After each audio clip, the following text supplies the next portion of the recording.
نحمده ونصلي على رسوله الكريم أما بعد فأعوذ بالله من الشيطان الرجيم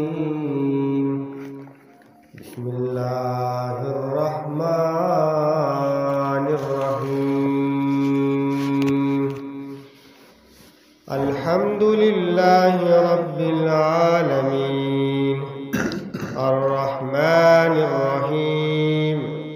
مالك يوم الدين إياك نعبد وإياك نستعين اهدنا الصراط المستقيم صراط الذين أنعمت عليهم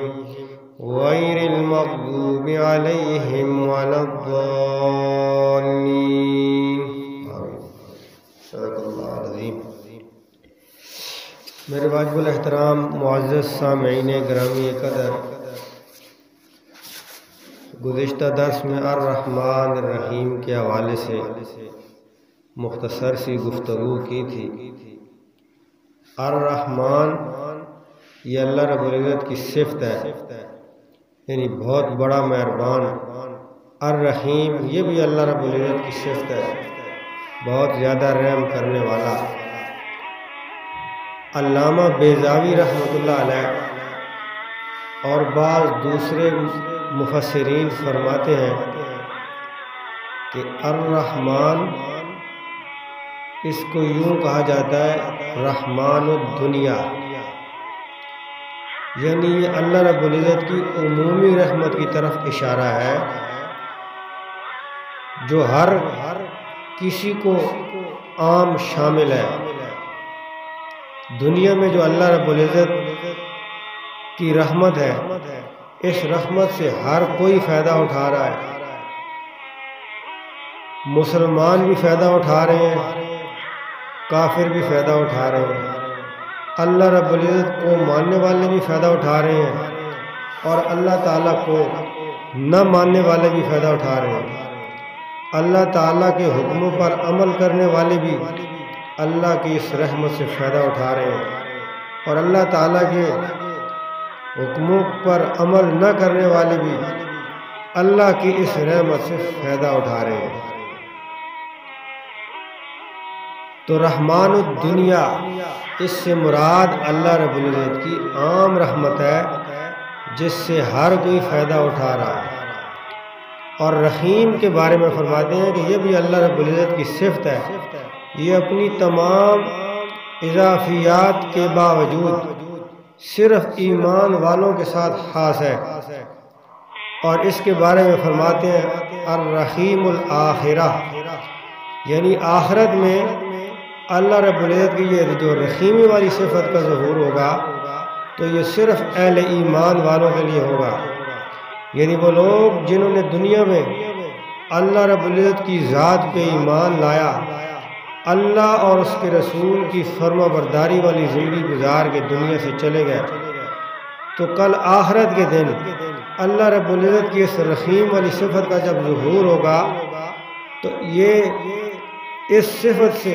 صرف اہل ایمان فائدہ اٹھا سکیں گے، کافروں کو اس رحمت سے کوئی فائدہ نہیں ہوگا۔ ماننے والے فائدہ اٹھا سکیں گے، نہ ماننے والوں کو اللہ رب العزت کی اس صفت سے کوئی فائدہ نہیں ہوگا۔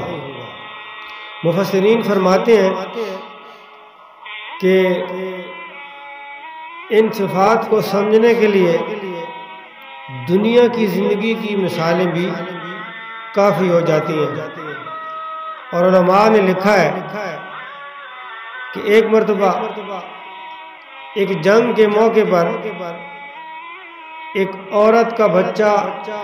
گم ہو گیا، تو وہ دیوانہ وار کبھی دائیں بھاگتی تھی کبھی بائیں بھاگتی ہے اور اپنے بچے کو تلاش کر رہی ہے اور ساتھ ساتھ روتی جا رہی ہے۔ پیارے نبی صلی اللہ علیہ وسلم صحابہ کرام سمیت تشریف فرمائے، جب آپ کی نظر پڑی تو آپ نے صحابہ کرام سے پوچھا کہ اے میرے صحابہ، اس عورت کو دیکھ رہے ہو کس طریقے سے وہ اپنے بچے کی تلاش میں بے چین ہے؟ تو صحابہ نے فرمایا ہاں۔ تو آپ صلی اللہ علیہ وسلم نے فرمایا اے میرے صحابہ، اس عورت کا بچہ گم ہو گیا ہے اور یہ اپنے بچے کی تلاش میں بے چین ہے، رو رہی ہے، اگر اس کا بچہ اس کو مل جائے تو کیا یہ عورت اپنے ہاتھوں سے اپنے بچے کو آگ کے اندر ڈال دے گی؟ تو صحابہ اکرام نے فرمایا یا رسول اللہ کیسے ڈالے گی جو اپنے بچے کی گمشدگی پر اتنی پریشان ہے اور ایسے بے چین دیوانوں کی طرح دائیں بائیں بھاگ رہی ہے، تو یہ ماں ہے اور ماں کے لیے کیسے ممکن ہے کہ اپنے بچے کو آگ میں ڈال دے؟ تو پیارے نبی صلی اللہ علیہ وسلم نے ارشاد فرمایا اللہ تعالیٰ بھی اپنے بندے کے ساتھ 70 ماؤں سے زیادہ محبت فرماتے ہیں، تو کیسے ممکن ہے کہ اللہ تعالیٰ اپنے ایمان والے بندے کو اپنے ہاتھوں سے جہنم کی آگ کے اندر ڈال دے؟ اسی طرح ایک دوسری مثال احادیث کے اندر آتی ہے کہ ایک صحابی رسول ایک سفر کے موقع پر چڑیا کے کچھ بچے اپنی چادر کے اندر لپیٹ کے لے آئے اور تھوڑی دیر میں جب وہ چڑیا اپنے گھونسلے میں آئی تو دیکھا کہ بچے نہیں ہیں، تو اپنے بچوں کی تلاش میں بھاگتی ہے، کبھی دائیں اڑتی ہے کبھی بائیں، اور جب اسے پتہ چلا کہ وہ بچے صحابی رسول کے ہاتھ میں ہیں جو اس نے اپنی چادر کے نیچے چھپائے ہوئے ہیں، تو صحابی رسول کے ارد گرد آ کے وہ چکر لگانے لگ جاتی ہے، تو صحابی نے ہاتھ میں چادر کے اندر جو بچے لپیٹے ہوئے تھے جب ان کے اوپر سے چادر ہٹائی تو وہ چڑیا آ کے اپنے ان بچوں کے اوپر گر گئی، صحابی رسول نے اس کو پکڑ لیا۔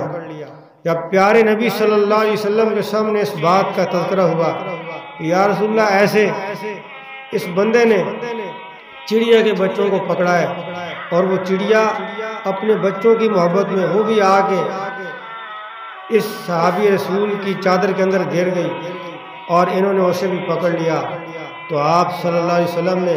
صحابہ کرام کو حکم دیا کہ فوراً اس چڑیا کو اس کے بچوں سمیت واپس اسی درخت میں اس کے گھونسلے کے اندر چھوڑ کے آ جاؤ۔ اور پھر آپ صلی اللہ علیہ وسلم نے ارشاد فرمایا کہ یہ چڑیا اپنے بچوں کے ساتھ محبت کرتی تھی، اس لیے بچوں کے بغیر نہ رہ سکی، اور اس نے اپنے آپ کو بھی قید میں ڈال دیا، اپنے بچوں کے پاس آ گئی اور قید میں رہنا پسند کیا، لیکن بچوں کے بغیر آزاد رہنا اس نے پسند نہ کیا۔ پھر آپ صلی اللہ علیہ وسلم نے ارشاد فرمایا کہ اللہ رب العزت نے تمام جانوروں کے اندر بھی اتنی محبت پیدا کر رکھی ہے کہ جب وہ زمین کے اوپر اپنا پیر رکھتے ہیں تو پیر رکھنے سے پہلے اس بات کی تسلی کر لیتے ہیں کہ کہیں ہمارے پاؤں کے نیچے ہمارا بچہ تو نہیں آ گیا۔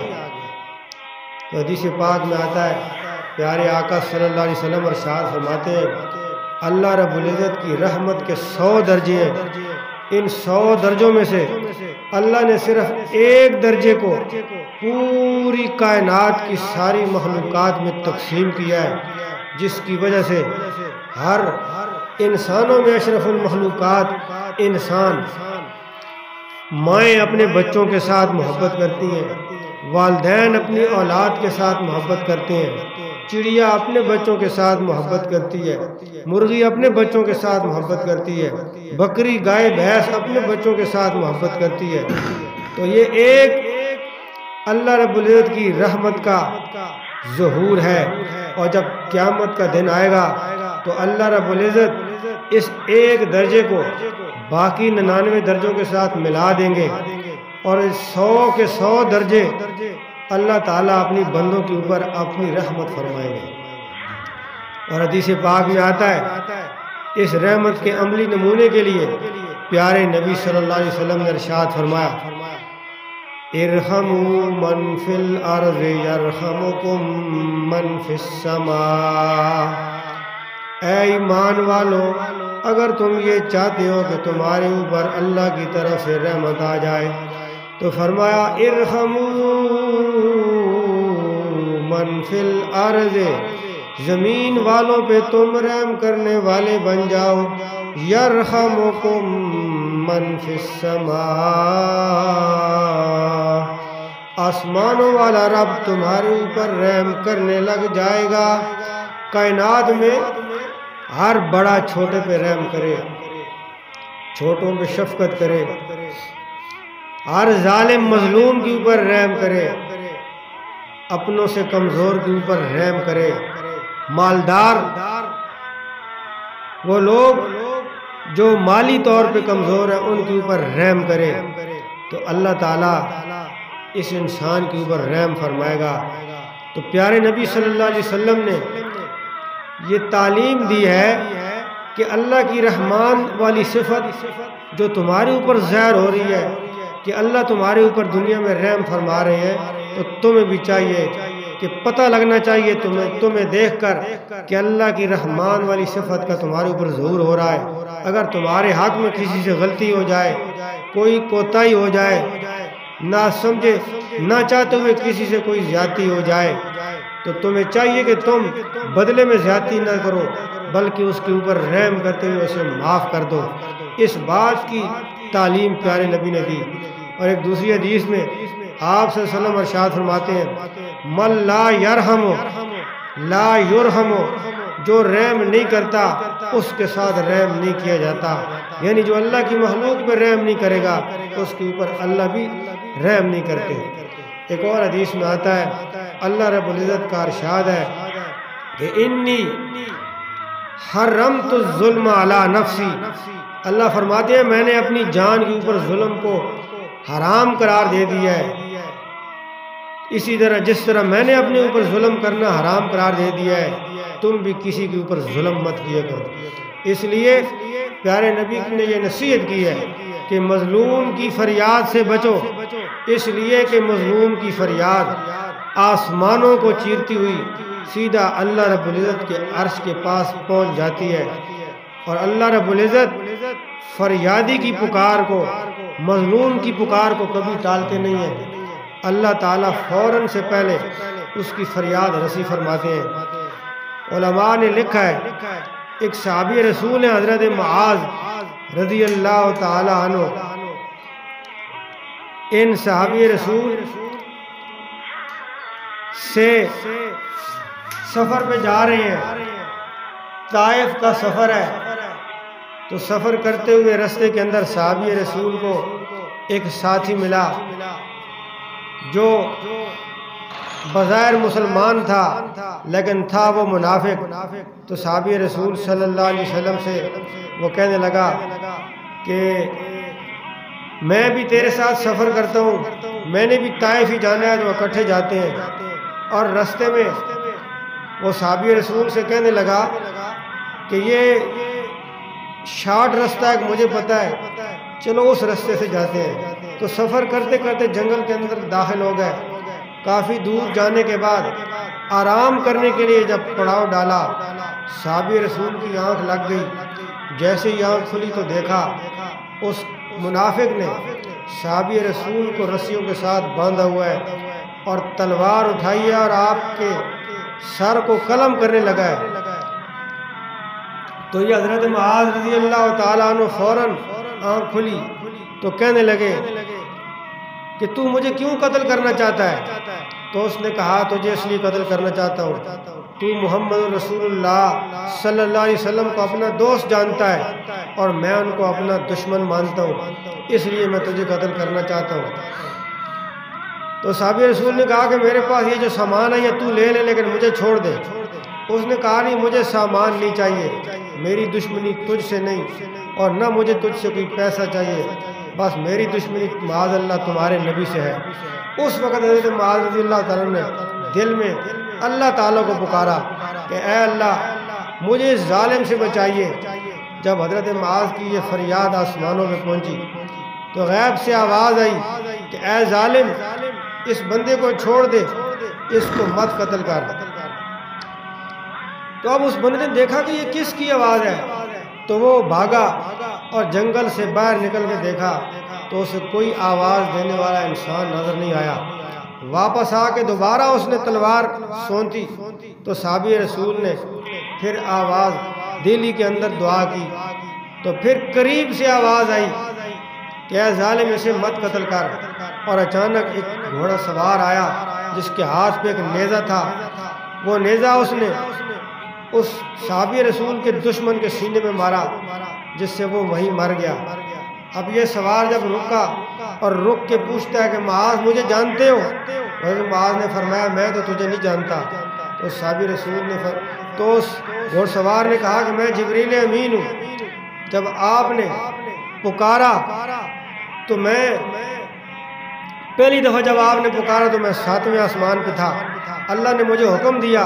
کہ جا کے اس مظلوم کی مدد کر، اور میں وہاں سے نکل پڑا۔ جب دوبارہ آپ نے اللہ رب العزت کی ذات کو پکارا تو میں آسمان دنیا میں پہنچ چکا تھا،